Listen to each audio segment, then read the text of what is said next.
Muy buenas tardes, bienvenidos, bienvenida a esta edición de hoy de Sobre la Mesa, lunes feriado para muchos de ustedes, lunes 1 de agosto, inicio del mes, día del trabajo, Labor Day, como le dicen allá en el norte, de que voy a estar conversando, analizando con ustedes durante las próximas 2 horas. Pablo José reconoce, hay conversaciones sobre nombramientos entre los demócratas o los nombramientos que le tocan a los demócratas a la Junta de Control Fiscal. ¿Qué significará eso? Además, le dice no a la militarización de Puerto Rico y a una posible invasión a Venezuela. Converso con el representante Connie Varela sobre medida presentada por él conjuntamente con el representante PNP Pichi Torres Zamora para enmendar la Constitución y crear el cargo de vicegobernador.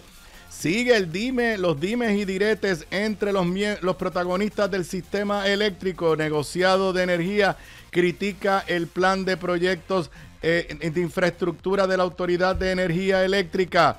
Legislatura dice no les pueden obligar a legislar plan anticalentamiento global. A la crisis energética pronto se sumará crisis por escasez de agua. De moda los códigos de orden público municipal. Y en el exterior, Estados Unidos y el mundo, política exterior de Donald Trump comienza a crear una alianza entre China, Rusia e India. Estaremos ante un nuevo orden mundial. Esos son los temas que voy a estar discutiendo con ustedes durante las próximas 2 horas en Sobre la Mesa, que comienza ahora. Un líder cuya voz conecta historia y actualidad. Su visión clara y experiencia única dan luz a los temas que moldean nuestra nación. Aníbal Acevedo Vilá está en Radio Isla 1320. Esto es Sobre la Mesa. Nuevamente bienvenidos para los que me estén escuchando en vivo. Sí, yo estoy en vivo hoy lunes, día del trabajo, Labor Day, día feriado. La carretera estaba como si fuera domingo. Llegué aquí más rápido de lo que normalmente llego a los estudios de Radio Isla 1320, aquí en el moderno estudio de ATH Móvil Powered by Evertech. Los que me estén escuchando, me estén viendo en vivo, son exactamente las 4:01 de la tarde de hoy lunes 1 de agosto, en vivo a través de toda la cadena de Radio Isla 1320, en vivo también a través de la página de Facebook de este canal, de la página de esta estación, de la página de Facebook de este servidor, en vivo por el canal de YouTube de Radio Isla 1320, a través de la aplicación móvil de Radio Isla. Eso permite que nos veas y nos escuches en Puerto Rico, fuera de Puerto Rico, en cualquier lugar del mundo. Nos puedes ver y nos puedes escuchar en vivo. Te recuerdo que esta edición se retransmite hoy a las 10 de la noche por el canal 85 de Liberty Cable TV. Bueno, rapidito a los temas que quiero discutir con ustedes en la tarde de hoy. Hoy Pablo José Hernández, comisionado residente, presidente del Partido Popular Democrático, tengo entendido que tuvo una conferencia de prensa.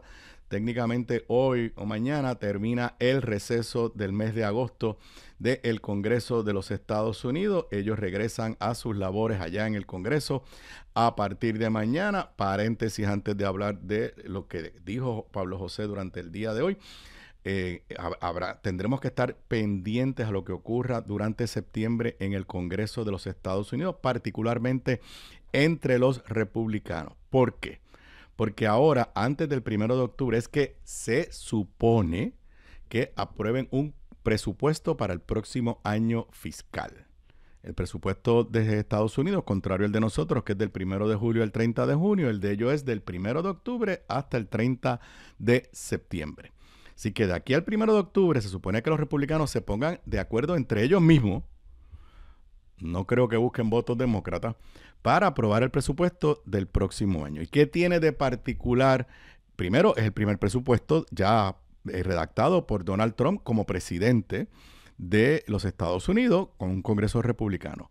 Pero este es el primer presupuesto en el cual en teoría se supone que se pongan en vigor las normas de la legislación controversial que se aprobó hace unos meses atrás, el Big Beautiful Bill, que es la legislación en la cual todos los analistas dicen que va a obligar por los próximos 10 años recortes sustanciales al presupuesto de Estados Unidos. Así que los que crean que hasta ahora no se han sentido muchos recortes ante las políticas de Donald Trump, aunque hemos visto historias de recortes en Puerto Rico y en otros lugares, pero particularmente lo que hemos visto hasta ahora es congelación de dineros que se habían asignado bajo Biden y que Trump, utilizando los poderes que él cree que tiene como presidente, esa es una controversia aparte, pues lo ha ido congelando. Ahora en septiembre se supone que aprueben el presupuesto para el próximo año y ahí sí veremos concretamente el efecto, particularmente en programas en Estados Unidos como el de Medicaid, cómo se verán afectados por las medidas de Donald Trump. Pero el tema, eso lo vuelvo y repito, estaremos pendientes durante todo el mes de septiembre, porque tendrá repercusiones en Estados Unidos, repercusiones aquí en Puerto Rico. Inclusive hay la posibilidad de que no llegue a un acuerdo, hay la posibilidad de que haya un cierre de gobierno, hay una posibilidad de que los sectores más ultraconservadores del Partido Republicano entren en conflicto interno, como ha pasado en otras ocasiones. Así que eso será un escenario interesante, pero eso lo discutiremos durante el mes de septiembre, particularmente mientras se acerque el fin del mes de septiembre. Pero como les decía, presumo que en anticipo a el regreso del Congreso, luego de la sesión, el receso del mes de agosto, Pablo José dio una conferencia de prensa que ha generado, por lo menos hasta esta hora, bastantes noticias. Yo las divido en dos. Primero, dio a conocer, estoy leyendo ahora de una nota del periódico digital Noticel de Santiago Omar Escobar.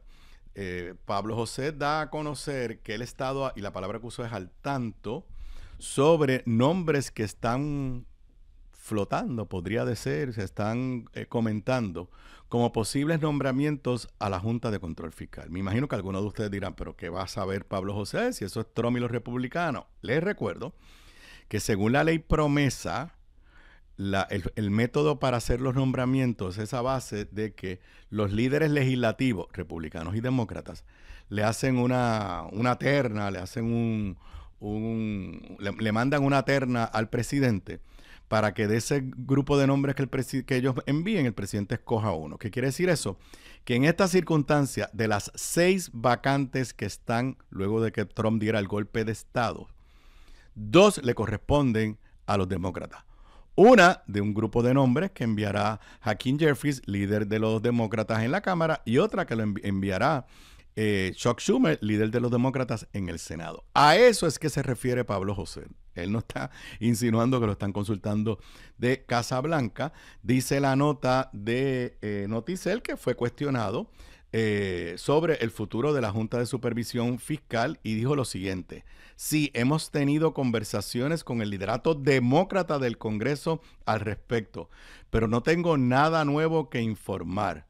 No voy a revelar qué nombres se han discutido, porque obviamente cuando se propongan nombres oficialmente, ahí sí.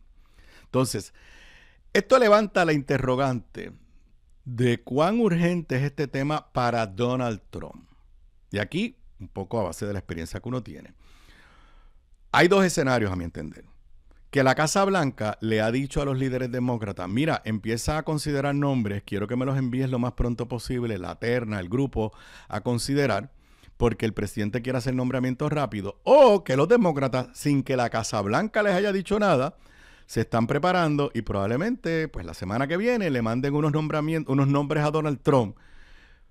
No sabemos lo que está sucediendo. Y le preguntan a Pablo si entiende que hay urgencia de parte de la Casa Blanca para hacer estos nombramientos. Y sobre eso dice: me consta que hay conversaciones al respecto de los posibles nombramientos, lo cual sugiere que hay un grado de urgencia. Pero hay que ver cuánto tarda, porque si tarda mucho, pues entonces habrá razones legítimas para juzgar si hay verdaderamente un sentido de urgencia. ¿Qué yo interpreto que está tratando de decir Pablo José? Que los líderes demócratas, en otras palabras, Hakeem Jeffries y Chuck Schumer, le han informado que Casablanca está dando a entender que tiene prisa, que tiene urgencia. Pero, lo he dicho antes en este programa, un posible escenario, porque la ley promesa, que está mal redactada, que tiene un montón de lagunas, que tiene un montón de contradicciones, permitiría que Donald Trump haga los nombramientos de los republicanos, o sea, que envíe 4 nombramientos, uno que le corresponde a él, que no tiene que consultar a nadie, y si mi memoria no me falla, ahora puedo estar en duda, 2 que le correspondería al presidente de la Cámara y 1 que le correspondería al líder del Senado. Podría ser al revés, pero republicano. Donald Trump podría enviar los 4 nombramientos republicanos y sentarse en el esquigualdar en una gaveta los nombres que le envíe Schumer y que le envíe Hakeem Jeffries y no nombrar a los demócratas por ahora. Por eso es que yo creo que Pablo José hace este juego de palabras. Parece que hay urgencia, hay conversaciones, pero si no envían nombramientos en las próximas semanas, pues sabremos que esto es un bluff. Claro, él no lo ha dicho de esa forma. Yo creo que un escenario que Pablo José está pensando es el que yo acabo de decir, que envíen los nombramientos republicanos nada más, porque con el que está el señor Nixon, que es republicano, que es el único que sobrevivió el golpe de estado de Donald Trump, y con 4 que envíe Donald Trump, ya son operacionales. 5 republicanos, 5-0 todo, y a negociar o a cumplir las promesas que le han hecho a los bonistas de la Autoridad de Energía Eléctrica. Así que veremos. En eso coincide un poco lo que dice Pablo José con las expresiones de la gobernadora. Como ustedes saben, la gobernadora sí ha estado en un juego de palabras de si ella está haciendo recomendaciones o no está haciendo recomendaciones. La cronología es la siguiente. Cuando Donald Trump despide inicialmente a los primeros 5 que despidió, la Fortaleza y la propia gobernadora admitió, es más, cuando salió la noticia de que estaban despidiendo, la Fortaleza salió corriendo a decir, nosotros no tenemos nada que ver con esto. Así que inicialmente la posición de la gobernadora, que yo creo que es la verdad, es que allá no le consultaron nada sobre los despidos. Luego de eso, la gobernadora y su directora de PRAFA y su secretario de la gobernación, Francisco Domenech, dijeron, no, la gobernadora tiene excelentes relaciones con Casa Blanca, la gobernadora la están consultando, ella está viendo nombre. Y luego, pocos días después, la gobernadora, ella, con su boca de comer, dijo, no, yo no estoy recomendando a nadie.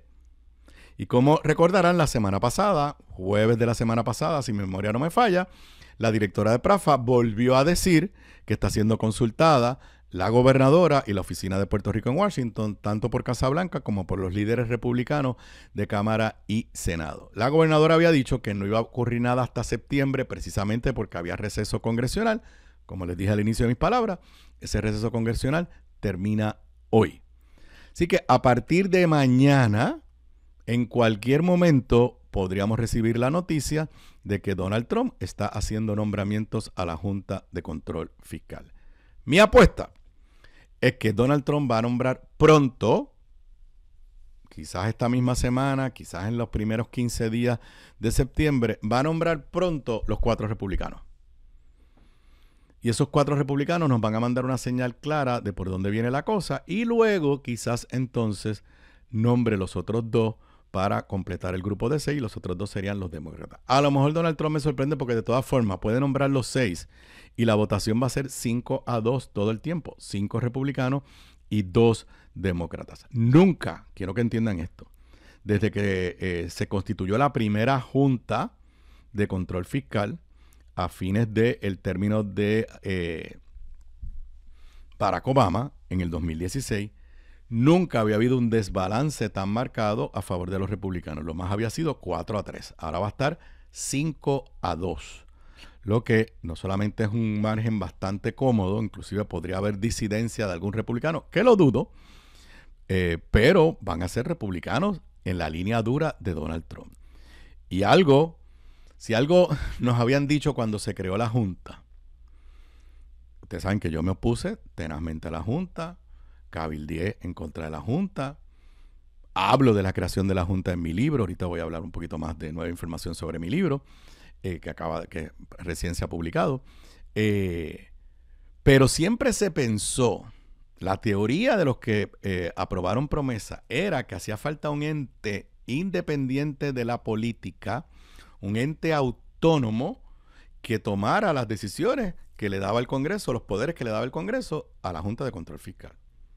Ningún gobierno de Puerto Rico, ningún partido político en Puerto Rico, ningún gobernador, ninguna legislatura ha controlado la Junta. Eso es cierto. Pero hasta ahora, tampoco el Congreso ni el presidente controlaban la Junta. Con lo que ha hecho Donald Trump, se acabó la independencia, autonomía de criterio de la Junta de Control Fiscal. Porque si Donald Trump votó a los que estaban porque no estaba de acuerdo con lo que ellos habían hecho, pues los que vengan saben desde ya que o cumplen con las cosas que Donald Trump quiere o los van a votar igual.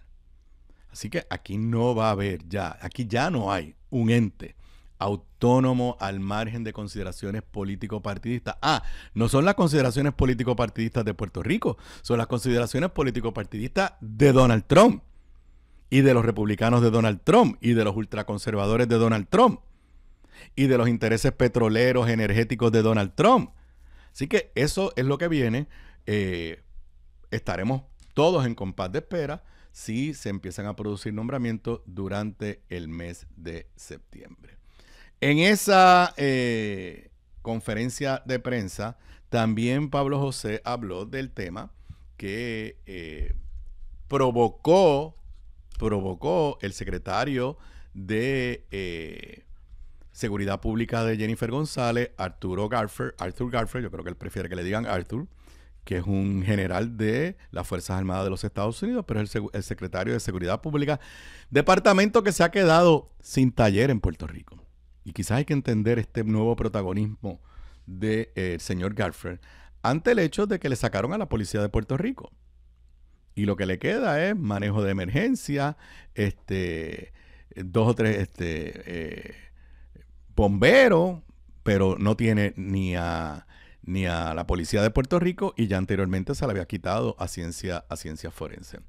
Para repasarle, la semana pasada, y como dije el viernes o jueves, yo lo vi porque me lo envió un amigo ultra republicano, ultra trompista, un video de una estación por internet de línea de derecha cristiana, donde salía un funcionario del Heritage Foundation, que es una de estas grupos de pensamiento ultra conservador republicano, y Arthur Garfer hablando de la amenaza de Rusia, la amenaza de China en el Caribe, y cómo Puerto Rico estaba disponible para volver a ser el frente de defensa militar de los Estados Unidos.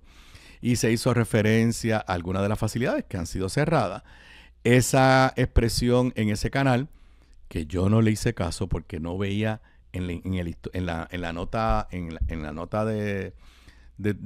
el video, la nota de televisión, no veía nada que me dijera que esto salía del Pentágono, de la Casa Blanca. Me parecía más a Arthur Garfer y el Heritage Foundation moviendo sus ideas, no reaccionando a algo que de verdad estaba por ocurrir o estaba ocurriendo. Sin embargo, Mr. Garfer, que evidentemente, y aquí voy a hacer un comentario, evidentemente, en Casablanca, o sea, ¿cómo es posible que yo me haya enterado del video de Arthur Garfer? Y me lo enviaron una vez y me lo comentaron 2 o 3 personas. Y en Casablanca. Y en la Fortaleza parece que no lo vieron. ¿Por qué? Porque no le dijeron nada. 2 días después, él le da una entrevista al vocero y ahí entra en detalle y dice que se puede usar el aeropuerto de Aguadilla, Punta Borinquen, que ahora mismo lo estamos desarrollando como un aeropuerto mayormente de carga, aunque también tiene viajes de pasajeros. Habla de volver a utilizar Vieques. Y entonces eso llevó un tapaboca de la gobernadora al otro día. Lo comentamos anteriormente, no voy a abundar sobre eso. Sobre ese tema también Pablo José, en la conferencia de prensa que dio en el día de hoy, habló, dice, sigo en Noticel, Pablo José rechaza remilitarizar la isla y arremete contra intervención en Venezuela. Una nota, igual que la anterior que hice referencia, de Santiago Omar Escobar Colón en Noticel. Dice que obviamente resume las expresiones de Garfer, que habló de la pista de Aguadilla, que usó la expresión todo está sobre la mesa y no se refería a este programa. Dice la nota de Noticel: ante esas declaraciones, Pablo reaccionó denunciando contradicciones en el gobierno local y subrayando su rechazo a retomar la presencia militar en la isla. Cita textual: la verdadera noticia aquí es que tenemos a un director de seguridad pública que anuncia una idea de remilitarizar a Puerto Rico y al día siguiente a la gobernadora, su jefa, le lleva la contraria y dice eso no se va a hacer, calificando el asunto como un ejemplo del desorden en la administración de Jennifer González Colón. totalmente de acuerdo con Pablo José. Ese fue mi análisis de la semana pasada. No es la primera vez que la gobernadora tiene que salir a desautorizar un jefe de su gobierno. Había pasado 2 veces con Josué Colón en el tema de los gasoductos, que él dijo que hacían falta gasoductos y la gobernadora dijo rápido que eso no iba para ningún lado y que no había ningún gasoducto pensado.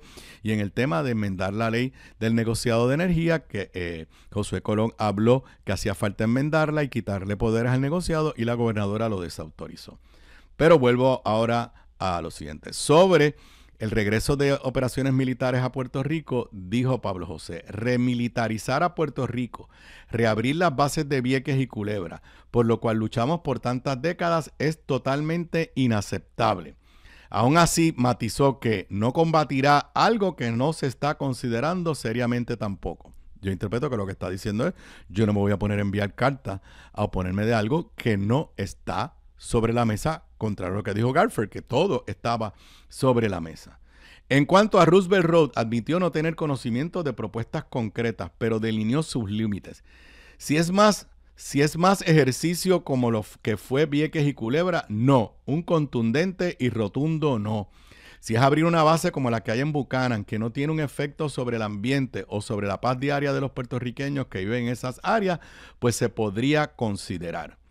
Consultado sobre los reportes de aeronaves. Entonces, a esto vamos, a que ahora en estos días, una de las noticias que está corriendo, y que pues, es cierto, se ha anunciado, primero que nada, sabemos que hay un operativo de fortalecer militar, hay unas prácticas que se están haciendo en el área del Caribe, que todo el mundo lo está vinculando con un esfuerzo de amedrentar y meterle miedo a Maduro en Venezuela o de derrocar a Maduro.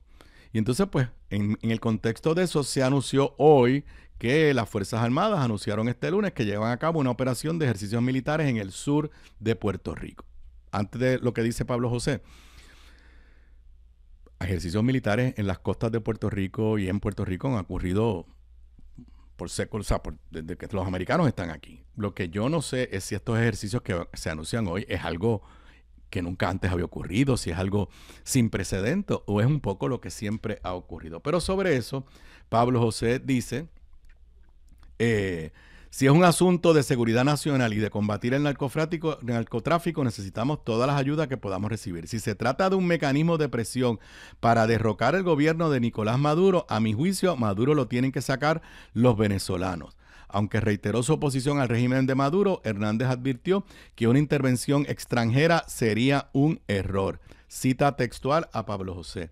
Creo en respetar la soberanía de los otros países y por más que yo estoy en contra de Nicolás Maduro y quiero ver ese régimen caer, debe ser un asunto que tomen en sus manos los propios venezolanos sin intervención militar extranjera. Sé que son expresiones controversiales, yo las aplaudo, al igual que Pablo José. Yo creo que Nicolás Maduro no está legalmente allí. Creo que se robó las últimas elecciones. Pero una intervención militar de los Estados Unidos, otra más en Latinoamérica, cuando hay montones de regímenes dictatoriales que Estados Unidos respalda alrededor del mundo, me parece que no solamente es lo equivocado, sino que podría tener graves repercusiones. Así que desde esa perspectiva, que Maduro se debe ir, sí, que Estados Unidos debe utilizar su liderato mundial para generar una presión. Pero vamos a darnos de pequeña. Hace un mes el gobierno de Donald Trump estaba negociando con Maduro sobre temas petroleros y estaba negociando sobre Maduro para que Maduro recibiera venezolanos que iban a ser extraditados y que fueron extraditados de Estados Unidos. Así que, como decimos por ahí, o te peinas o te haces rolo. Pero una intervención militar en Venezuela me parece que es altamente arriesgado, que crearía, no es un precedente, Estados Unidos lo ha hecho en el pasado y eso genera desencadena una serie de conflictos que me parece que son sumamente peligrosos. Hasta ahora Donald Trump no ha hecho nada con los poderes que tiene, que no se trata de intervenciones militares, para fortalecer a la oposición en Venezuela y lograr una transición democrática allá en Venezuela. Le puso un bounty, ¿cómo que se dice? ofreciendo $50 millones al que dijera dónde estaba Maduro, y me pareció que era algo altamente ridículo porque Estados Unidos sabe dónde duerme Maduro, dónde pasa el día, dónde trabaja. Inclusive, como dije anteriormente, funcionarios del gobierno, emisarios de Donald Trump, estuvieron reunidos con Maduro hace como 2 meses para hablar del intercambio de prisioneros políticos, porque eso fue lo otro, fue una negociación. Tú me aceptas inmigrantes que voy a extraditar y tú me sueltas prisioneros políticos que yo quiero que los sueltes. Así que si quieren negociar con Maduro, para con lo que le conviene quieren negociar con Maduro, para lo otro amenazan con el uso de fuerza. Nadie sabe si de verdad se está planificando una acción militar en territorio de Venezuela. Son las 4:24 de la tarde. Creo que lo escuché por ahí. Me parece que cuando regrese luego de la pausa, sí, por ahí lo tengo. Voy a estar conversando con el representante Connie Varela sobre una medida presentada por él conjuntamente con el representante del PNP, Pichito Rezamora, para enmendar la Constitución y crear el cargo de vicegobernador. Regreso con eso luego de la pausa. La clave para la buena cocina, además de los ingredientes y recetas, está en la calidad de los productos en los que cocinas. Por eso te recomiendo mi línea Giovanna Heike Cookware Collection, con acabado en cerámica, mangos ergonómicos y 4 milímetros de espesor para mejor conducción de calor. Lo distribuye North Caribe Imports y su marca Caribe, donde además encuentras utensilios de cocina y limpieza para tu hogar. Ahora cuida tu jardín con Caribe Garden. Caribe, calidad, experiencia y el mejor precio. Pídelos en tu supermercado más cercano. Simplifica tu vida con Caribe. Distribuye North Caribe Imports, la empresa puertorriqueña con más de 50 años sirviéndote a ti. Bocados Divino, el lugar perfecto para almuerzo o cena. Menú internacional, especializados en los mejores guisos, cabrito al vino, rabo encendido y el mejor osobuco que puedes encontrar. Mariscos frescos del país, langosta de nuestras costas, amplia carta de vinos y jugos naturales, con la mejor localización, seguridad y amplio estacionamiento gratis. Bocados Divino, en el edificio del Colegio de Abogados en Miramar. Para reservaciones, llamar al 787-238-1530. Gramas Lindas, gramas, plantas, palmas y todo para tu jardín. En Dorado, 796-1386, 796-1386. Gramas Lindas, excelente calidad y servicio insuperable. 796-1386. Aquí de regreso a Sobre la Mesa. Para los que me estén escuchando en vivo, sí, yo estoy en vivo, es día feriado, pero yo vine a trabajar, no me pagan doble, pero vine aquí a trabajar hoy lunes 1 de septiembre, Labor Day. Aquí estoy como todos los días de lunes a viernes desde las 3:55, 4 de la tarde. Bueno, me acompaña en la tarde de hoy un amigo, y sí digo la palabra así, de muchos años. Nos conocimos en las lides políticas, el amigo representante Connie Varela. Saludos, Connie. Buenas tardes, Aníbal. Buenas tardes al pueblo de Puerto Rico y gracias por la invitación. Y no había venido todavía. ¿Verdad que lindo está este estudio? Está bonito, muy está bonito. Está de grandes ligas. Sí, moderno. Muy bien. Bueno, Connie, yo conozco tu trayectoria, y si hay un legislador que consistentemente ha tratado, yo no sé desde cuándo, pero durante varias cuatrenios, de presentar propuestas para enmendar la Constitución de Puerto Rico en áreas neurálgicas importantes. Recuerdo, ha presentado propuestas para enmendar la forma que se nombran los jueces. Sí, correcto. Has presentado propuestas para crear la segunda vuelta electoral, y también has presentado, y ahora la acabas de presentar, la propuesta para crear el cargo de vicegobernador como un cargo que esté en la Constitución, porque es la única forma de hacerlo.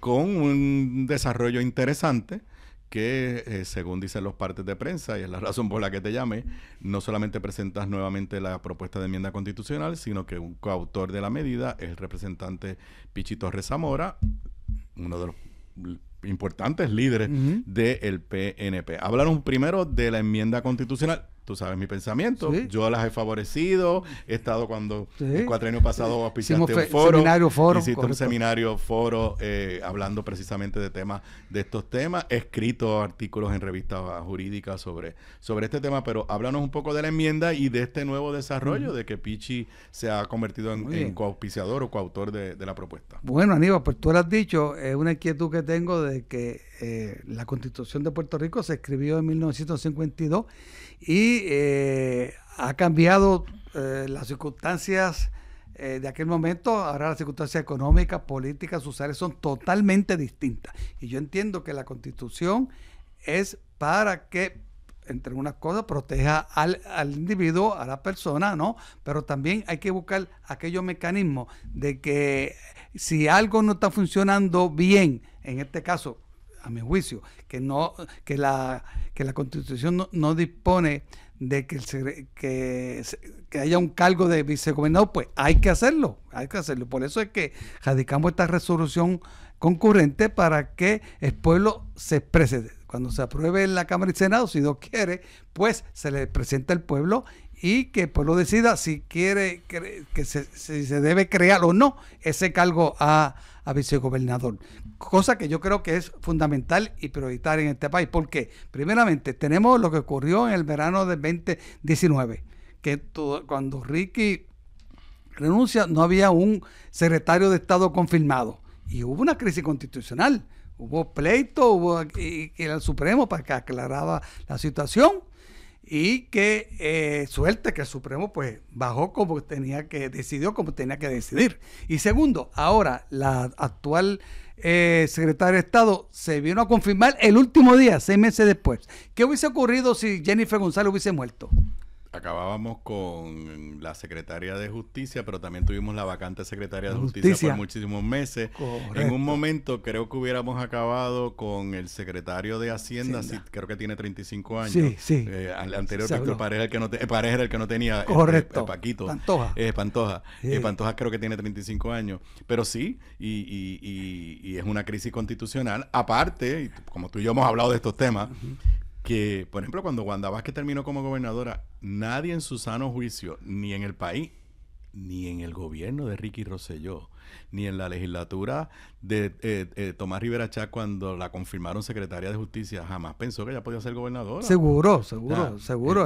Y llegó a gobernadora, pues todos sabemos las circunstancias, pero en este caso yo estoy proponiendo de que vaya a elección del pueblo, conjuntamente con el gobernador. Como en Estados Unidos y en muchos lugares del mundo. Hay en 42 estados de los Estados Unidos hay el cargo de vicegobernador. 42. Por eso es países que conocemos, República Dominicana tiene su presidente, su candidato a presidente y vicepresidente. Sí. Países que yo conozco, Panamá tiene su candidato a presidente y vicepresidente. Y son, yo siempre he dicho que una de las ventajas, aparte de resolver el problema democrático, o sea, pues, si le pasa algo al gobernador, la persona que se ocupa el cargo, pues la gente la conoció en la campaña y era parte de un equipo. Como pensaba. Y votó por ellos. Pero yo siempre digo que es una forma del electorado, antes de que alguien gane, poder evaluar su juicio.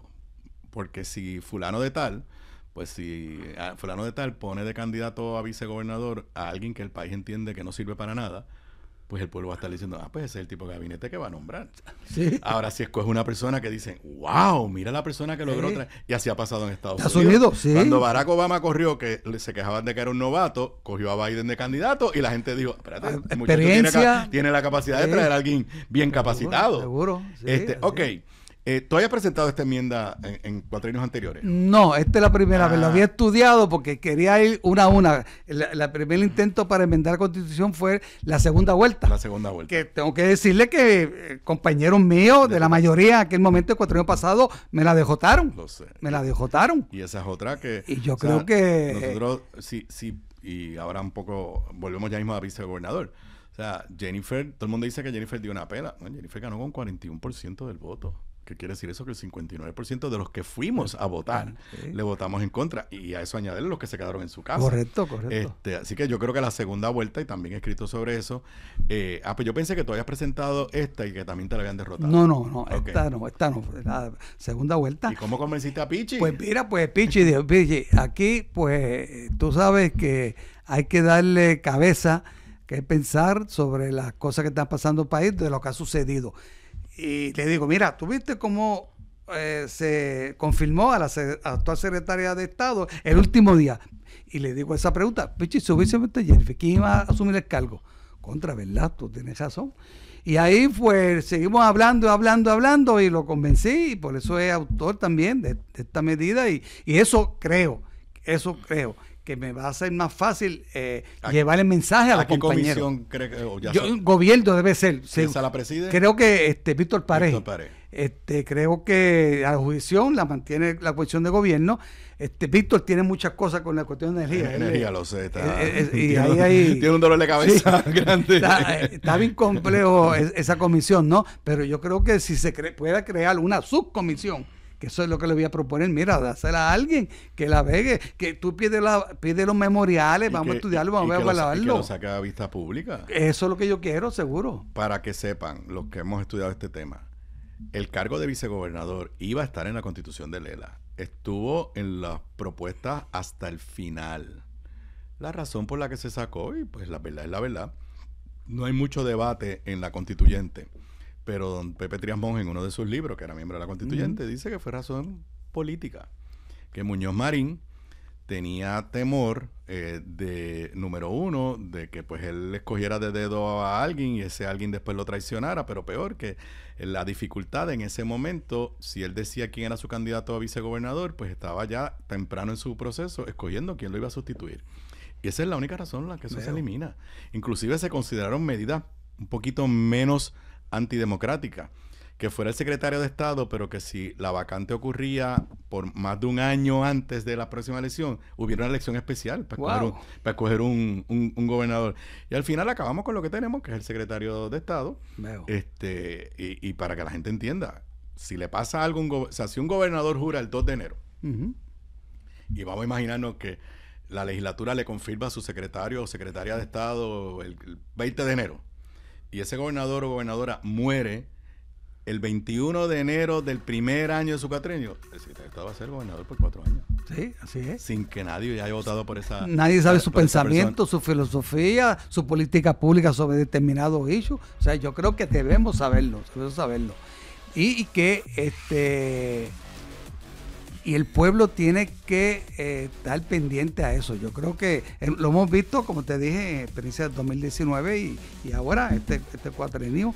Y rapidito, ¿vas a presentar alguna de las otras enmiendas? Tú, la de reformar la forma de nombrar los jueces, que yo creo que eso tendría un apoyo mayoritario. Sí, la tiene, pero... la legislatura. La legislatura, pues no quiere, ese es el problema. Ahora me dieron otra alternativa, de que en lugar de hacerlo por la enmienda constitucional, le hagamos una ley para que el gobernador nos envíe una terna, o sea, envíe una terna al gobernador para que él seleccione.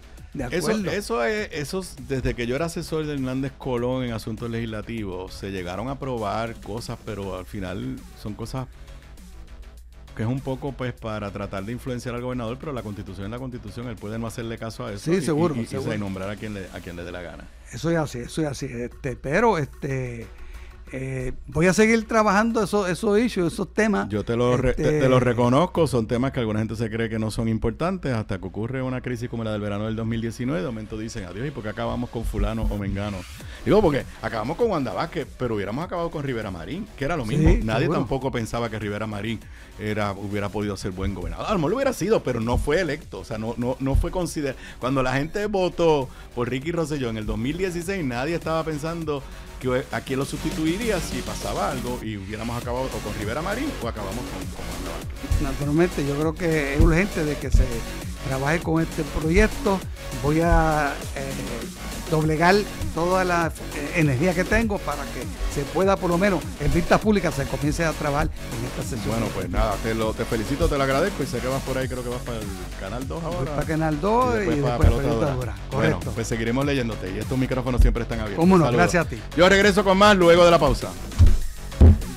Quédate en sintonía. Aquí de regreso a Sobre la Mesa, para los que me estén escuchando, me estén viendo en vivo, son las 4:45 de hoy, lunes, inicio de semana, inicio del mes de septiembre, lunes 1 de septiembre del 2028. Aquí estoy en vivo como todos los días de lunes a viernes desde las 3:55, cerca de las 4 de la tarde hasta cerca de las 6 de la tarde. Sabes que si no me escuchaste o no me viste en vivo, esta edición y todas las ediciones de Sobre la Mesa se retransmite a las 10 de la noche por el canal 85 de Liberty Cable TV. Así que si estás por la noche en tu casa y pues no quieres ver algo diferente, estás por ahí surfing los canales y me encuentras en el canal 85 de Liberty. Esa es la edición de hoy y todas las noches se repite por el canal 85 de Liberty Cable TV. Además, la vas a encontrar más adelante hoy o quizás mañana en todas las aplicaciones que permiten escuchar podcast a través del internet, Spotify, Apple Podcast, Google Play, en cualquiera de ellas.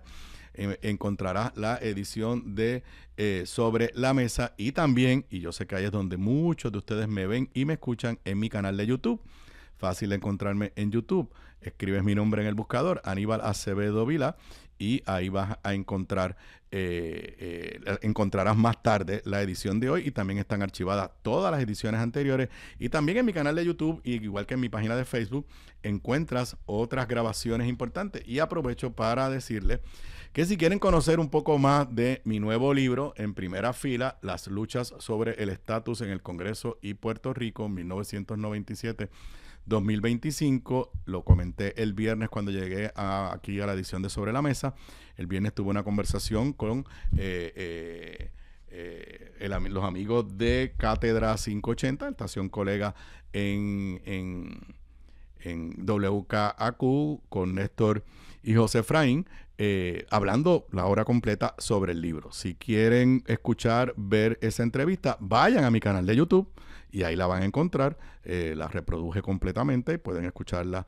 Y también tuve una entrevista en el podcast de José Delgado del periódico El Nuevo Día. Vas a las secciones de podcast del Nuevo Día o a cualquiera de las plataformas, Spotify, Apple Podcast, y bajo el nombre de José Delgado está el podcast de una entrevista que hice con José Delgado. Ayer el periódico El Nuevo Día publicó una nota sobre la publicación del libro en la edición digital del periódico El Nuevo Día. La pueden buscar también.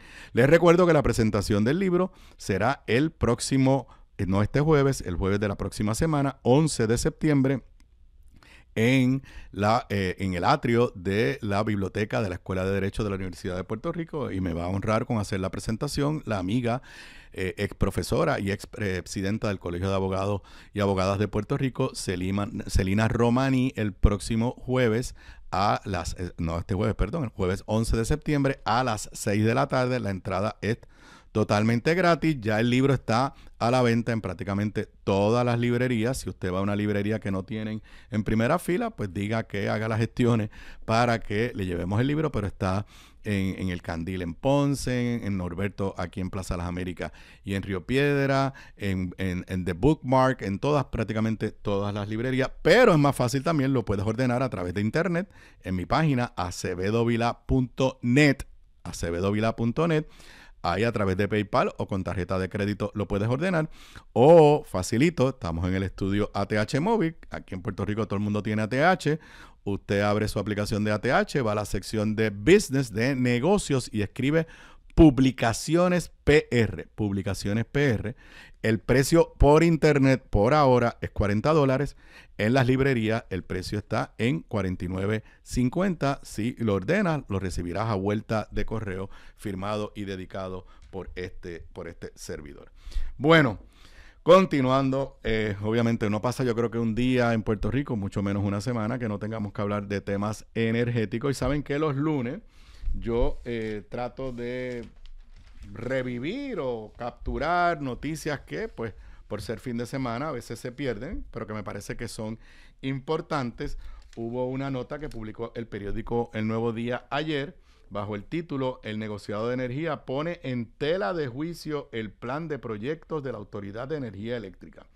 El organismo cuestionó que el documento sometido a FEMA, que tachó más de 200 propuestas de Luma Energy, eliminara una iniciativa que se había definido como prioritaria. Déjenme primero poner esto en contexto, porque lo habíamos analizado en este programa y creo que lo había analizado con Ramón Luis Nieves en los martes. Mañana es martes de energía. Vamos a tener un invitado especial. Vamos a estar hablando precisamente del tema de energía renovable y pues tristemente los cambios en política pública que se están dando a nivel de Estados Unidos y de Puerto Rico. Pero recordarán que hace unas cuantas semanas atrás se anunció, yo creo que fue hasta primera plana del periódico El Nuevo Día, que la autoridad Luma y Genera se habían puesto de acuerdo para decirle a FEMA cuáles proyectos de verdad eran importantes para Puerto Rico.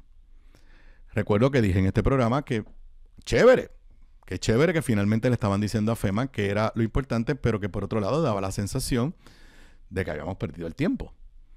De que aquí la mano derecha no sabía lo que hacía la izquierda y que parece que lo que le tenía que era un revolú, que FEMA. Lo que yo percibí es que Energía Eléctrica le pedía una cosa, Luma le pedía otra, Genera le pedía otra y que FEMA, le estaban dando la excusa a FEMA para decir, bueno, pues yo no sé ni qué hacer, cuáles son las prioridades y la importancia para ustedes. Repito, los felicité y los celebré, aunque a la misma vez critiqué que esto daba la sensación de que habíamos perdido el tiempo. Y que si a esta fecha, 2025, ya a mediados de 2025, luego que esos dineros fueron básicamente aprobados por el Congreso entre el 2018 y 2020 y fueron finalmente autorizados en el 2021, daba la sensación de una gran incapacidad del gobierno y de los entes privados. Bueno, pues ahora la noticia que tenemos es que esa lista que le presentaron a FEMA, el negociado de energía, por lo menos en algunos proyectos, las está criticando porque hay unos proyectos que el negociado había dicho que eran importantes, prioritarios y que los sacaron. Leo de la nota de Manuel Guillama Capella en la edición de ayer del periódico El Nuevo Día. El negociado de energía advirtió que el plan consolidado de proyectos de la Autoridad de Energía Eléctrica, que fue entregado hace unas semanas en agosto, omite iniciativas que el propio regulador había designado como críticas para la estabilización del sistema eléctrico, al tiempo que propone inversiones con fondos federales que por el contrario no se ha determinado que sean esenciales a corto o mediano plazo. ¡Wow! En esencia, el negociado de energía está diciendo que esa lista que hizo primeras planas y que parecía que finalmente nos estaban encauzando por una ruta para mover ágilmente los fondos federales para la reconstrucción eléctrica, pues por un lado que sacaron de la lista proyectos importantes y por otro lado metieron en la lista proyectos que no parecen tan importantes. Ahora vamos a los detalles porque aquí hay algo que me preocupa y que quizás lo voy a tocar mañana con Ramón Luis Nieves. Específicamente, el organismo señaló que un proyecto para desarrollar bancos de batería de almacenamiento de energía en 4 puntos de la red de transmisión que administra Luma se excluyó del plan de proyectos propuestos por la autoridad, pese a que forma parte del plan prioritario de estabilización que el negociado aprobó en marzo, que delinea iniciativas a ejecutarse dentro de los próximos 24 meses. ¿Tú me estás sonando la campanita ya, la musiquita?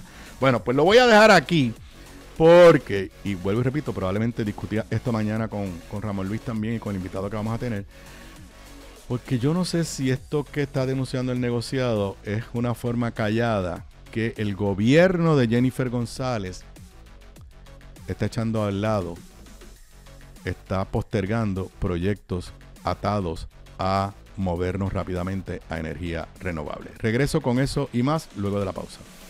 Aquí de regreso a Sobre la Mesa, entrando en la segunda hora de la edición de hoy de Sobre la Mesa. Para los que me estén escuchando en vivo, son las 4:59 de la tarde de hoy, el lunes 1 de septiembre, Día del Trabajo, Labor Day, como se le llama allá en el norte. En Estados Unidos, para ellos, efectivamente, el verano termina hoy. La mayoría de los que no han empezado clases, pero la mayoría de las universidades, escuelas, si no habían comenzado ya, comienzan mañana en el caso de Puerto Rico. Ustedes saben que para nosotros la parte fuerte del verano es junio y julio, y a mediados, principios de agosto regresamos a clase, aunque los calores que se están sintiendo son calores fuertes. Hay prácticamente todos los días cuando miramos los pronósticos del tiempo, lo que hay es advertencia de extremo calor en grandes partes de Puerto Rico. Y también, pues simplemente les recuerdo que septiembre es el mes de mayor actividad ciclónica en la temporada de huracanes aquí en el Caribe. Pero regresando a la noticia que estaba analizando, una noticia de ayer domingo, donde el periódico El Nuevo Día, su corresponsal principal en el área de energía, Manuel Guillama Capella, nos dice que el negociado de energía cuestionó el informe propuesta que presentó la autoridad en consenso con Luma y con Genera sobre cuáles eran los proyectos que le estaban diciendo a FEMA que eran verdaderamente importantes para que pues FEMA pudiera atenderlos con prioridad. Le enviaron el listado al negociado y el negociado dice, pero es que me sacaste aquí unos proyectos que eran prioritarios. ¿Cuáles eran esos proyectos? Regreso. Se excluyó del plan consolidado, pese a que formaba parte del plan prioritario de estabilización que el negociado aprobó en marzo, o sea, en este año, unos bancos de batería que ya FEMA estaba considerando para ser financiado y que iban a estar en Barceloneta, Aguadilla, San Juan y Manatí, con capacidad de despachar hasta 25 megavatios desde cada uno de los puntos y ayudar a mitigar los relevos de carga ante déficits súbitos de generación eléctrica. Yo había oído hablar de estas baterías y supuestamente era de los grandes planes. Duda que tengo, y se la voy a preguntar mañana a Ramón Luis y al invitado que vamos a tener, es si esto también tiene que ver con permitir que entre más energía renovable al sistema. Porque yo siempre he escuchado que mientras más energía renovable tengas, tienes que también tener la capacidad de batería, pero yo no soy experto en eso lo dejo para mañana. Cita textual de lo que dijo el negociado de energía. Cualquier retiro o desvío del canal de financiamiento federal del proyecto denominado 4x25, que es este de las baterías, sin autorización previa del negociado es inaceptable y debe ser explicado en profundidad y, de ser necesario, corregido de inmediato. Así que ya tenemos un choque entre lo que le presentó por consenso la autoridad, que es el gobierno de Puerto Rico, Luma y Genera a FEMA, y ahora tienes el negociado de energía diciendo, sacaste unos proyectos que son prioritarios. No solamente los sacaste, sino que dice la nota que ya Luma le había informado a FEMA que descartara esos proyectos. Dice la nota, en entrevistas previas con El Nuevo Día, tanto Josué Colón como el jefe de programas de capitales de Luma, Pedro Meléndez, habían planteado que el plan consolidado de proyectos no alteraba el avance de los principales proyectos, toda vez que había sido producto del consenso de los operadores.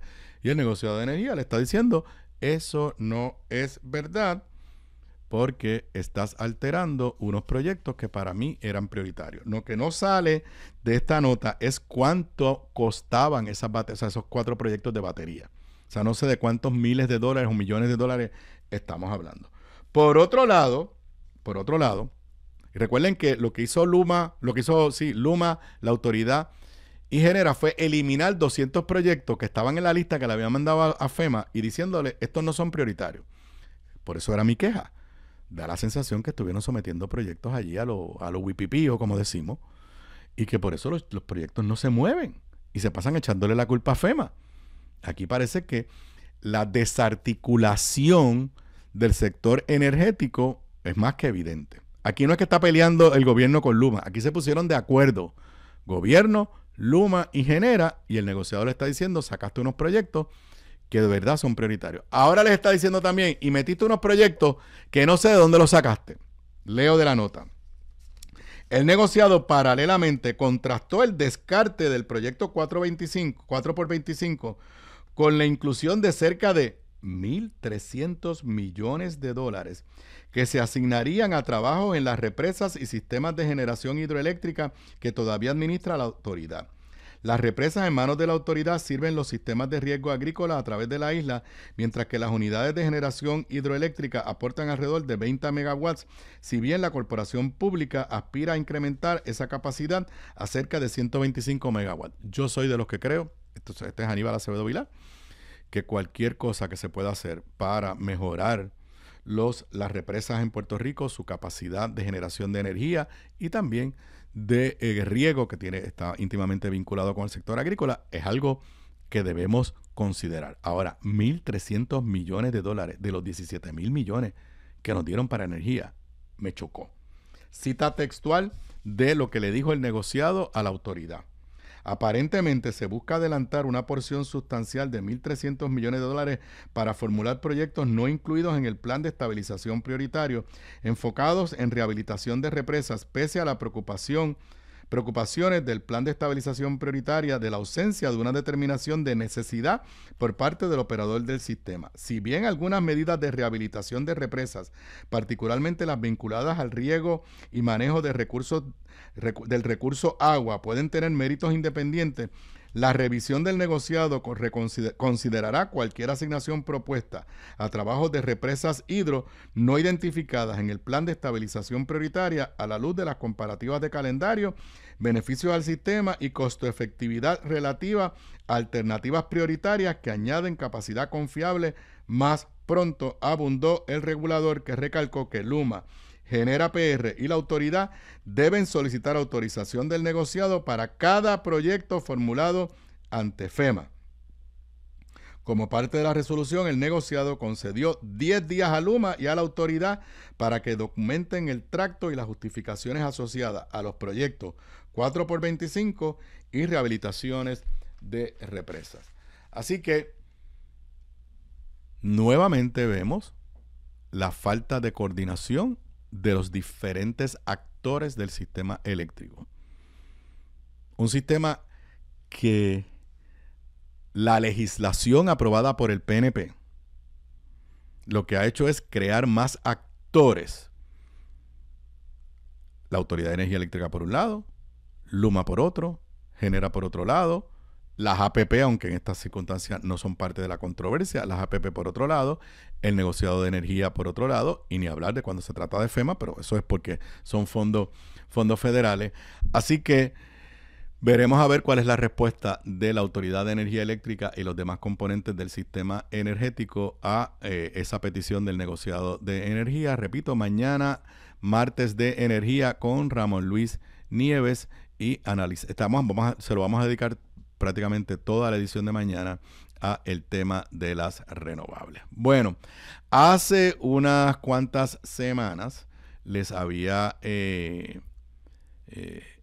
indicado a ustedes que un grupo de, déjame ver para decirlo correctamente, pero que se había llevado una demanda ante los tribunales para pedirle a través del tribunal a la Asamblea Legislativa de Puerto Rico que actuara sobre el plan de resiliencia de cambio climático que había sido aprobado mediante una ley que se había aprobado en el cuatrienio pasado.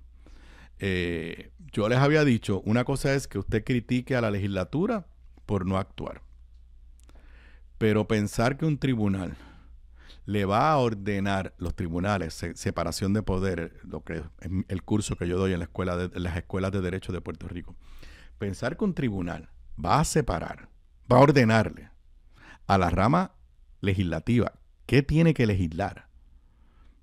Eso no tiene cabida en nuestro sistema. Y una cosa es lo que yo quisiera que haga la legislatura y otra cosa es lo que constitucionalmente se les puede obligar. Dice esta nota de Noticel: la Asamblea Legislativa rechazó que alguien les pueda obligar a actuar sobre procedimientos legislativos, específicamente que se les pueda aplicar la ley que los obliga a actuar sobre el plan de mitigación, adaptación y resiliencia al cambio climático.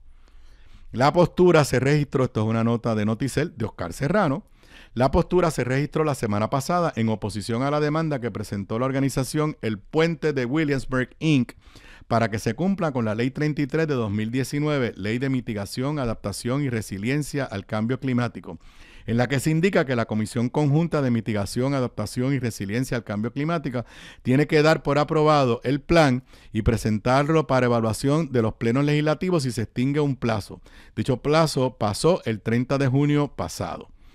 Sigo leyendo de la nota y luego se lo analiza. Aunque lo que el demandante reclama es el cumplimiento con un trámite legislativo que está dispuesto en ley, la oposición de la legislatura plantea que se equivocan al creer que la legislatura podía obligar la actuación de una legislatura posterior. Tanto la legislatura que aprobó la Ley 33 como la de ahora tienen los dos mismos presidentes y las dos mismas mayorías del Partido Nuevo Progresista. Todo eso es verdad, Oscar, pero esos son argumentos políticos. Y citan, en la demanda, citan el precedente, y lo analicé aquí y lo analizo en mi libro de separación de poderes, cuando en el 2007, luego de que el pueblo aprobó con sus votos el referéndum de unicameralidad, se demandó porque la legislatura no aprobó la unicameralidad. Y el Tribunal Supremo básicamente determinó, número uno, que los legisladores estaban protegidos de la inmunidad parlamentaria, que no se les podía demandar, y que básicamente el tribunal no puede obligar a un acto legislativo. Que de la misma forma, y lo digo con mayor respeto a los que en aquel momento lo aprobaron, que aquella consulta de la enmienda constitucional de la unicameralidad, que no era una propuesta de enmienda constitucional, no era autoejecutable, era un beauty contest, que decía que la legislatura lo iba a respetar, que aquello fue un engaño, de la misma forma que esta legislación del 2019 fue un engaño, así es. Pero una ley no puede obligar a la legislatura futura a aprobar nada. Así que desde el punto de vista puramente constitucional, no veo cómo un tribunal puede actuar y puede obligar. ¿A qué? ¿A qué los puede obligar? Esa es la esencia del poder legislativo. Que engañaron al país, que engañaron a los sectores ambientalistas, que dijeron que estaban bregando con el cambio climático y no tenían la voluntad. Pues eso es cierto. La próxima, pues usted le hace campaña en contra y le dice que engañaron al país. Pero de eso a poder ordenarlo por la vía de los tribunales no es posible. No es posible y está claramente reconocido. Eso no quiere decir que dejen de presionar, que dejen de exigir vistas públicas. Todo lo que esté en el proceso político es más que bienvenido. Pero no hay una obligación de legislar. Y cada vez que usted lea que hay una ley que dice, y dentro de 5 años vamos a hacer X, Y, Z, sepan que eso es letra muerta. Los legisladores que van a estar dentro de 5 años, ellos decidirán qué legislan y qué no legislan, pero ningún tribunal les puede obligar a legislar lo que una legislatura anterior había aprobado. Tan sencillo como ese. Pero hablando de cambio climático, otra noticia de fin de semana del periódico El Vocero de el sábado, primera plana del Vocero del sábado, advierten sobre la futura escasez de agua. Analizan las proyecciones de menos precipitación para el 2030 en la región caribeña y las posibles consecuencias para Puerto Rico. Sí, a veces tenemos temporadas de mucha lluvia y obviamente tenemos después temporadas de calor extremo y de poca lluvia. ¿Qué pasa? Cuando hay temporadas de mucha lluvia, nosotros no tenemos la capacidad de abastecimiento. Nuestras represas, nuestros lagos tienen cierta limitación. Así que mucha de esa agua se pierde. Pero cuando viene el extremo calor y llueve poco, pues entonces tenemos problemas de abastecimiento de agua. Dice la nota de El Vocero, citando mayormente a Carl Soderberg, que fue director en Puerto Rico de la EPA por muchísimos años y que se ha mantenido como una de las principales voces en el tema de advertirnos sobre las consecuencias del cambio climático. Dice la nota del Vocero del sábado de Alexandra Acosta Vilanova. Mayor demanda de agua potable, pero menor disponibilidad. Es el escenario que proyectan portavoces del cambio climático para el Puerto Rico del 2030 en el contexto de una crisis global de ese recurso natural. No estamos hablando de la crisis de la infraestructura de la Autoridad de Energía Eléctrica que vivimos unas semanas atrás y que contrataron a Carlos Pesquera. No, estamos hablando de una cuestión ambiental. Si va a haber suficiente agua para abastecer las necesidades de Puerto Rico. Igual que hablamos de generación energética, ¿se acuerdan? Que si había suficiente generación o no va a haber suficiente generación y tenemos los relevos de carga, pues esto un poco lo que nos están advirtiendo es que nos va a pasar lo mismo con el agua que consumimos. El ingeniero, y vuelvo a la nota del vocero, el ingeniero y especialista en cambio climático, Carl Soderberg, apuntó que se debe reforzar la discusión sobre esta problemática, sobre todo frente a la posibilidad de menos precipitación en la isla y la disminución de agua subterránea, que ese es otro tema. Dice la nota, le tienes que añadir que nuestros acuíferos están conectados al mar, somos islas, y mientras siga subiendo el nivel del mar, que no va a bajar, sigue subiendo, el debate es cuán rápido vamos a tener menos agua subterránea. Yo no soy experto, pero interpreto que mientras va subiendo el nivel del mar, las aguas subterráneas que son de agua que se puede convertir en agua potable, se salinizan y no pueden convertirse en agua potable.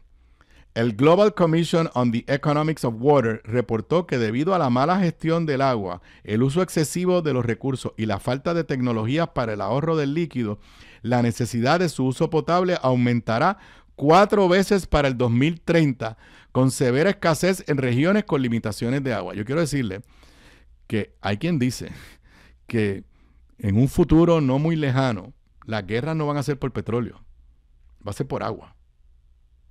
Vuelvo a esto no lo dice el vocero, esto lo digo yo de cosas que he leído y no soy experto en estos temas. Vamos a citar otra vez a Soderberg. Soderberg recomienda el uso de las aguas usadas tratadas. Según explicó, la autoridad trata 220 millones de galones diarios de agua usada. La agencia no estuvo disponible al cierre de esta edición. Dice Carl Soderberg, he visto con mis ojos cómo vienen unos trailers cisternas, se conectan al hidrante con el que se supone que se apaga el fuego, cogen agua que es potable para lavar calles, aceras y regar las matas. No necesitas calidad de agua potable para eso.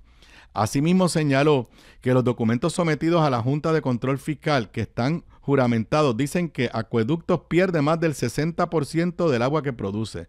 Entonces nosotros estamos pidiendo que esa pérdida de 60% en un tiempo razonable se baje, no a 0, a 17%, que es lo que exige el Banco Mundial. Si eso se logra, ahí tenemos el equivalente a 4 carraízos de agua potable. Y yo voy a hacer aquí una experiencia propia con esto de las aguas tratadas. ¿Qué es lo que está diciendo Soderberg? Las aguas que ya usamos, que se le dan un tratamiento para limpiarlas un poco, pero que no son agua potable. La mayoría de ellas se descargan nuevamente al mar o algo.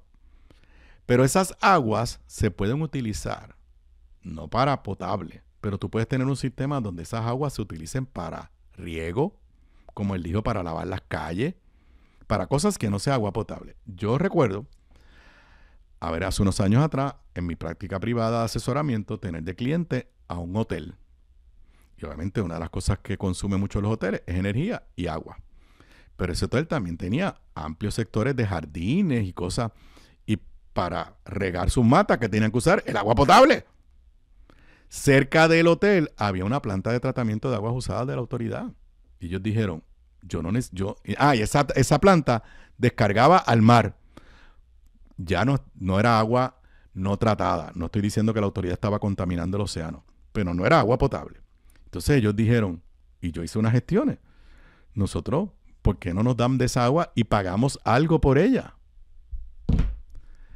La autoridad, el precio que quería cobrarle era tan y tan alto que no hacía ningún sentido. La autoridad prefería botar el agua al mar que reusarla, porque el hotel estaba dispuesto a hacer un sistema donde el agua que recibiera de la planta de tratamiento simplemente se utilizara para el riego de los jardines y las partes que no era de agua potable.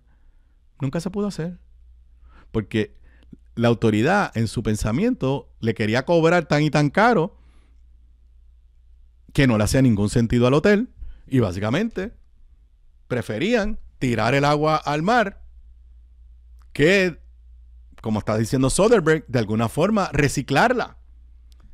Vuelvo a la nota del vocero. El ingeniero José Martí coincidió en que Puerto Rico se pierde mucha agua y apuntó que actualmente se desconoce la cantidad real de abonados de la autoridad. Todo esto lo vimos cuando descubrimos que no hay forma de medir, que no, o sea, la Autoridad de Acueducto y Alcantarillado no sabe ni la hora que es.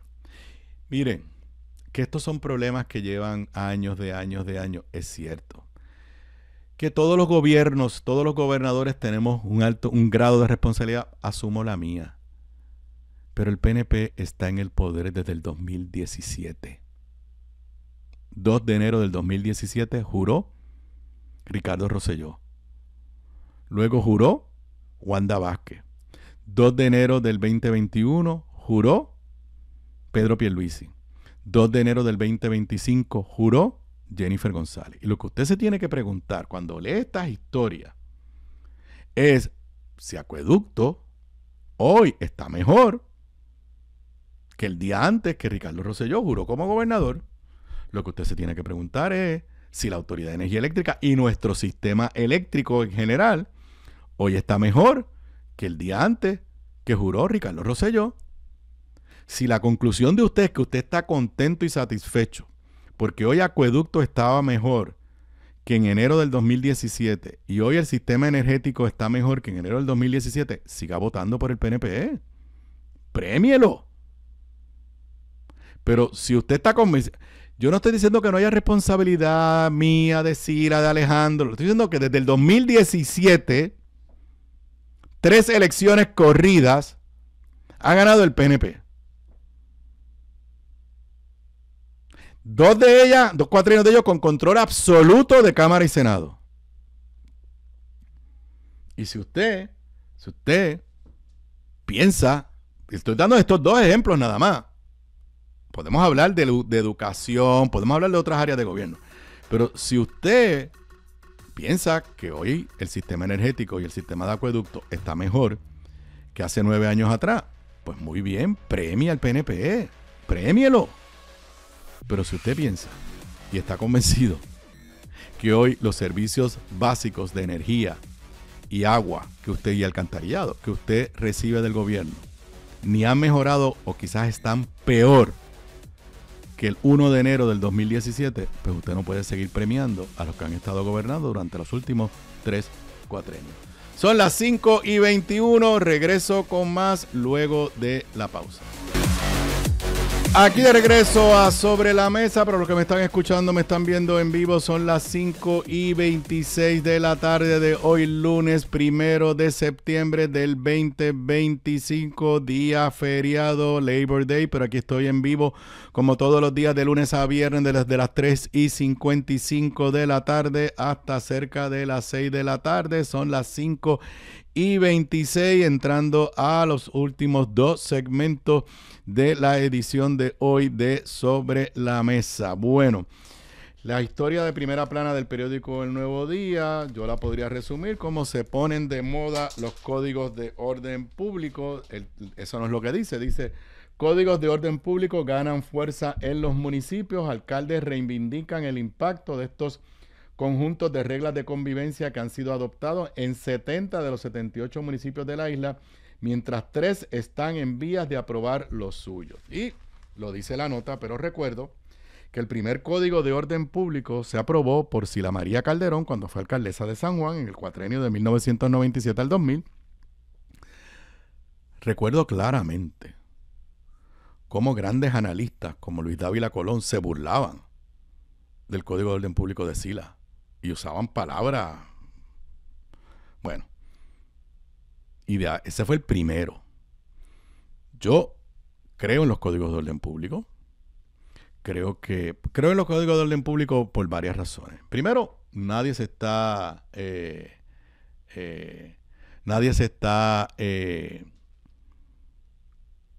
¿cómo diría?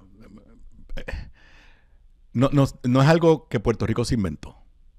Muchos lugares del mundo y muchas ciudades de Estados Unidos tienen unas normas sobre a qué hora se cierra, se puede vender alcohol, normas hasta qué hora pueden estar abiertos cierto tipo de comercio, los hay en diferentes ciudades. Así que es una forma de organizar la ciudad. Igual, de la misma forma que nos quejamos de la falta de planificación urbana desde el punto de vista de dónde se puede construir, usted no quiere que le construyan una barra en la urbanización que usted vive al lado de su casa porque el código lo prohíbe. Y eso no quiere decir que usted esté en contra de las barras o de los restaurantes. Es que simplemente en la casa al lado suyo no debe haber un restaurante porque hay un código de planificación que dice que donde usted vive es residencial. Si usted se va a vivir y alquila un apartamento, compra un apartamento en un área que está codificada como comercial, pues usted sabe que va a haber un restaurante al lado y que va a haber los problemas de parking y entrada y salida de gente. De esa misma forma, las ciudades alrededor del mundo tienen el derecho a regular los horarios de cierto tipo de actividad. Así que desde esa perspectiva, me parece que son medidas de convivencia social. Eso es número 1. Número 2, aunque lo traten de negar, hay una vinculación directa entre algún tipo de actividad criminal y el descontrol en algún tipo de actividad social. No todo tipo de actividad, pero algún tipo de actividad social. Voy a hacer aquí un paréntesis. ¿Alguien ha leído de algún incidente en la residencia de Bad Bunny? Todos esos que estaban por ahí creando histeria. ¿Ha habido algún incidente? ¿Alguien ha oído de una pelea allá adentro en el Choliseo? O alguien, porque allí venden alcohol. O alguien que se fue de control. ¿Alguien ha escuchado si el departamento de la familia mandó a la gente que iba a mandar allí para chequear a los menores? Nada. Ahí tiene un ejemplo de una actividad masiva, súper controlada, ni hablar del efecto económico que está teniendo. Acabo de leer una historia. Perdonen que me desvié, pero leí una historia en el Nuevo Día Digital que la compañía de tarjeta Visa, que es uno de los auspiciadores de la residencia, dio sus estadísticas del último mes. Y el aumento de transacciones de personas que tienen Visa, que son del Reino Unido, de United Kingdom, de Londres, y creo que el otro sector era de Canadá, no guardaba ninguna proporción con el uso de visitantes de esos países aquí en Puerto Rico. Inclusive tenía estadísticas sobre el aumento del uso de esas tarjetas de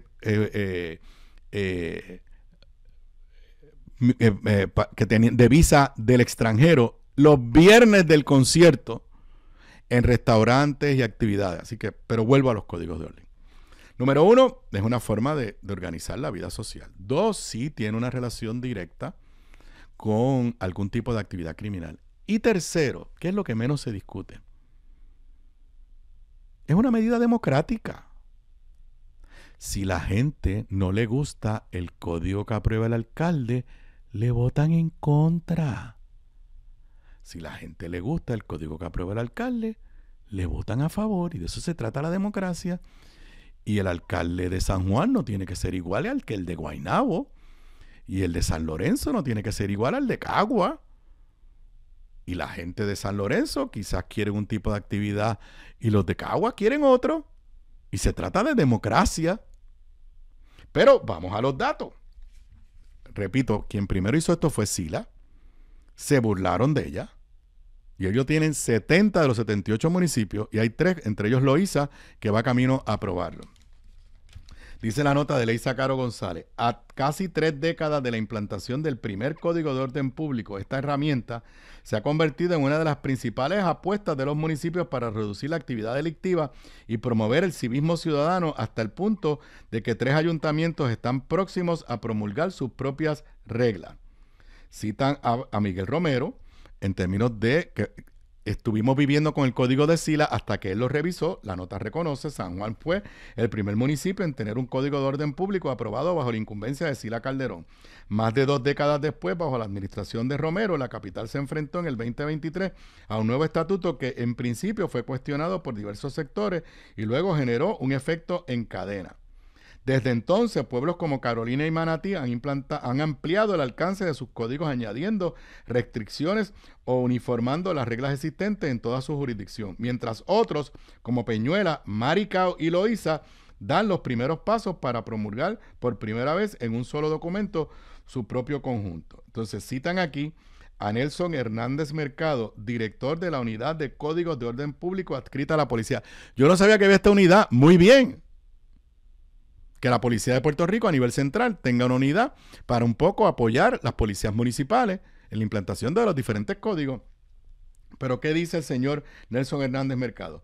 Creo que vamos a seguir en crecimiento porque los alcaldes han entendido que es una herramienta que funciona, que va enfocada a mejorar la calidad de vida de todos, incluyendo comerciantes y visitantes. Miguel Romero dice que la reducción en el crimen que ha visto, San Juan registra 45 asesinatos en lo que va del 2025, lo que representa un 50% menos que en el 2022, cuando aún no se había aprobado el nuevo código. Dice Miguel Romero, esta es la cifra más baja, al menos en los últimos 8 años. Previo al 2023, cuando San Juan era regido por 8 ordenanzas separadas que fueron aprobadas entre 1997 y 2007. Como les decía, ¿quiénes no tienen códigos en este momento? No tienen código. Aguadilla, Bayamón, Jayuya, Peñuela, Guaynabo, San Lorenzo, Maricao y Loíza. Como dije, Peñuelas, Maricao y Loíza ya comienzan a preparar sus códigos. En el caso de Bayamón, San Lorenzo y Guaynabo, han aprobado ordenanzas para regular ciertas actividades como la venta y consumo de alcohol. Pero no solamente es San Juan el que ha tenido unos resultados positivos. Caguas. Oye, y Caguas tiene... O sea, miren qué curioso. Hay un código de orden público en Caguas y en Caguas está creciendo la vida nocturna. Caguas se ha convertido en un sitio para janguear. Caguas es un sitio de gastronomía. Hay hasta una ruta gastronómica, que curiosamente es una ley que propuso y se aprobó el cuatrienio pasado y la propuso Connie Varela. Pero hay un código de orden público, dice Willy Miranda, el comisionado William Marrero del municipio de Caguas. En Caguas el resultado también ha sido positivo, sostuvo el comisionado de la Policía Municipal, William Marrero Ayala. Si vamos a las estadísticas del 2010, la baja criminal ha sido constante en los distintos renglones. Actualmente estamos menos 3 asesinatos comparado con el 2024 y el 2024 fue menor que el 2023, me consta. Este año se han reportado 8 muertes violentas en Caguas, menos, repito, que el año pasado y menos que en el 2023. Datos provistos por Marrero Ayala de la Policía Municipal de Caguas apuntan a una baja recurrente. En 2011, en Caguas se reportaron 3.153 delitos tipo 1, que incluyen asesinatos, agresiones agravadas, violaciones y robos. En el 2024, esta cifra alcanzó 822, de 3.153 a 832. Ese es el propósito del Código de Orden Público, modificar conductas y crear ambientes de paz y tranquilidad de entre todos. Y citan a la alcaldesa de Loíza, la amiga Julia Nazario, también hablando de que va a dar el paso en la misma ruta en Loíza. Yo repito, los defiendo. Si se le va la mano al alcalde y quiere convertir a su pueblo en un centro de oración y santidad, pues la gente lo criticará y usará la democracia para cambiarlo. Pero yo creo que en los lugares donde hay códigos de orden público, hasta ahora se ha logrado un adecuado balance entre la vida social, la vida cultural, la vida cívica y la armonía en todos los sectores de la sociedad. Son las 5:37, regreso con más luego de la pausa. Aquí de regreso a Sobre la Mesa, entrando en el último segmento, son las 5:42 de la tarde. Hoy no tenemos a Federico en Deportes Zona 5 tiempo extra por compromisos profesionales de Federico. Yo diré unas cositas de deporte, pero antes 2 comentarios. La historia de primera plana del periódico El Vocero de hoy, pues dice que los que estamos como yo, de mi edad, activos, adultos mayores en la fuerza laboral, la tasa de participación entre las personas de 55 a 64 años se ubicó en 40.7%, según estadísticas del Departamento del Trabajo. Eso es un % mayor que el año pasado, el año pasado era 37% y subió a 40.7%. Eso en un sentido son buenas noticias. Puerto Rico, no tenemos que discutirlo aquí, se ha discutido y será discusión en el futuro. Somos un país con una población envejeciendo rápidamente.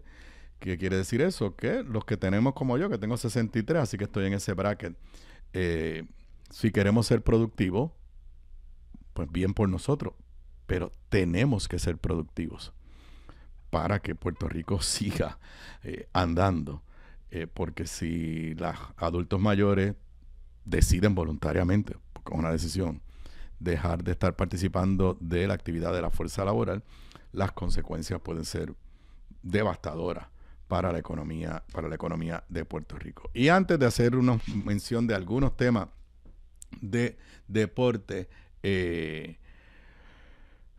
Donald Trump, con todas sus medidas,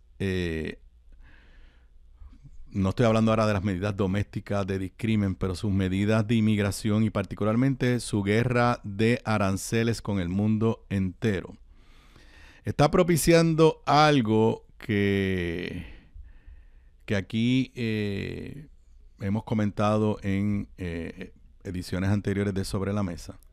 Yo no estoy diciendo que estamos ante un nuevo orden mundial, pero Trump podría provocar y acelerar un nuevo orden mundial.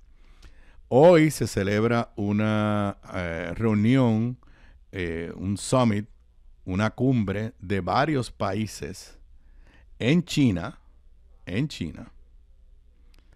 auspiciado por el gobierno de China, donde no solamente está el líder de China, sino también está Putin, y la gran noticia y todos los videos y todas las fotos en la prensa internacional y la prensa de Estados Unidos es la presencia del primer ministro de India, Narendra Modi, junto con Putin y junto con Xi Jinping de China. Y hay otros líderes de otros países, en lo que mucha gente interpreta como un esfuerzo de unir a todos los que de alguna forma han sido agraviados, algunos desde antes, pero otros como India han sido agraviados por Donald Trump. India, por los últimos 20, 25, 30 años, Estados Unidos lo veía como su principal aliado para hacerle un contraste y un detente económico a China. Y sin embargo, Donald Trump le ha declarado la guerra, imponiéndole aranceles de hasta 50%, y en algo que nadie esperaba antes que Donald Trump llegara al poder. Lo que hubo hoy allí es una reunión entre sonrisas y chocadas de mano entre Xi de China, Putin de Rusia y Modi de India, tratando de proyectarle una imagen al resto de los países de Estados Unidos no es la única alternativa económica. No estamos aquí hablando de poderío militar ni nada de eso. Esto ocurrió, vuelvo y repito, en una de las ciudades en China, en una cumbre en la cual van a ver, creo que son como 30 líderes de países en la ciudad de Tianjin. Hay más de 20 líderes de Asia Central y el sur de Asia. Países con algunos de ellos con grandes diferencias con Estados Unidos y otros que en teoría como India, vuelvo y repito, India era, bueno, al día de hoy es un aliado de Estados Unidos. Y el primer ministro para que tengan una idea, el primer ministro de India en el 2020 fue a hacer campaña con Trump y creía que Trump era su amigo, Modi. Pero en esta guerra de aranceles,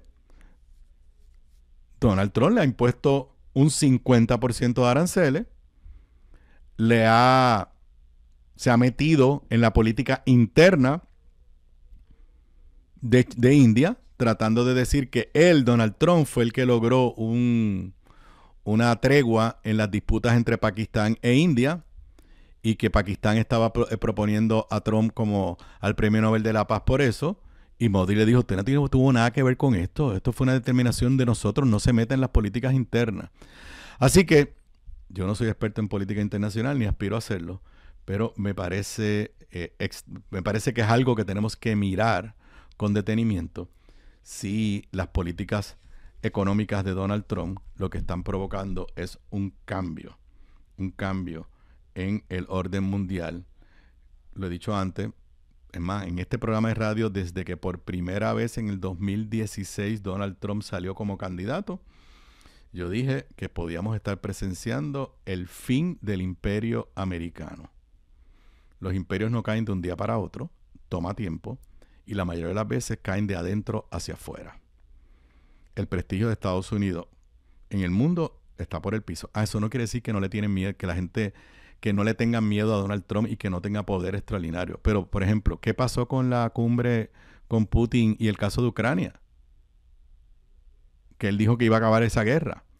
Así que esto se sigue complicando. Bueno, me quedan unos minutos y voy a hablar de deporte. El viernes fui con Zoé al juego de las Cangrejeras del Baloncesto Superior Nacional Femenino contra las Criollas de Cagua. Fue un juegazo. Probablemente hoy nos demos la vuelta a el juego contra Yauco, allí en el Coliseo Roberto Clemente. Vale la pena respaldar el Baloncesto Superior Nacional Femenino, pero en lo que más actividad hay en este momento, bueno, en términos del abierto de tenis de los Estados, bueno, el abierto de tenis del US Open allá en Nueva York, todavía pues están parte de los principales protagonistas están vivos. Mañana juega Alcaraz, que es el que yo más estoy siguiendo, a las 12:40, y Djokovic juega a las 8:10 de la noche. Pero en la sección que últimamente nos gusta, mis Red Sox perdieron la serie contra los Piratas iba a decir los Piratas de Quebradilla, los Piratas de Pittsburgh, pero por lo menos ganaron el juego de ayer. Los Yankees perdieron ayer. Boston acaba de ganarle a Cleveland 6-4, lo que significa que básicamente están prácticamente empates nuevamente Boston y los Yankees, porque hoy no jugaban los Yankees, así que esa lucha por el segundo lugar en la sección este de la Liga Americana está extremadamente reñida. Los juegos para hoy, ya los Mets de Nueva York le ganaron a Detroit 10-8. Déjame ver aquí rapidito cómo le fue a Lindor. Le fue hoy de 3-0, aunque anotó una carrera. Como les dije, Boston le ganó a Cleveland 6-4. Atlanta le está ganando a Chicago Cubs 6-2 en la sexta entrada. Los Yankees no jugaban hoy. ¿Dónde está el standing rapidito después del fin de semana? Toronto sigue adelante en la Liga Americana Este. Yankees y Boston a 2.5 juegos de diferencia. En la central, Detroit sigue adelante y Kansas City lejos a 9 juegos. Y en la del oeste, los Astros de Houston y nuestro Carlos Correa en primer lugar, es Seattle a 2.5 de distancia. Eso en la americana. En la nacional, los Phillies de Filadelfia en el este siguen adelante, 5.5 de distancia los Mets de Nueva York. Los Milwaukee en la central en primer lugar, los Chicago Cubs a 6.5 y los Dodgers siguen adelante, y los Padres de San Diego a 2.0. El wild card, porque ya nos estamos acercando a esa época.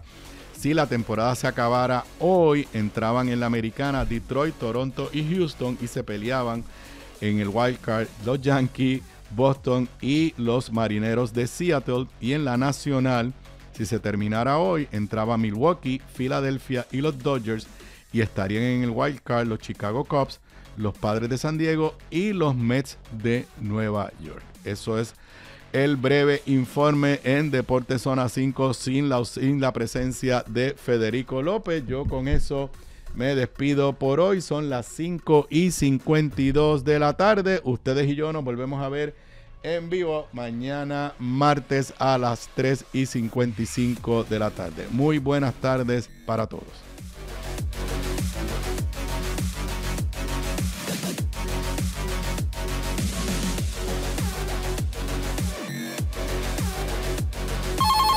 Mientras otras personas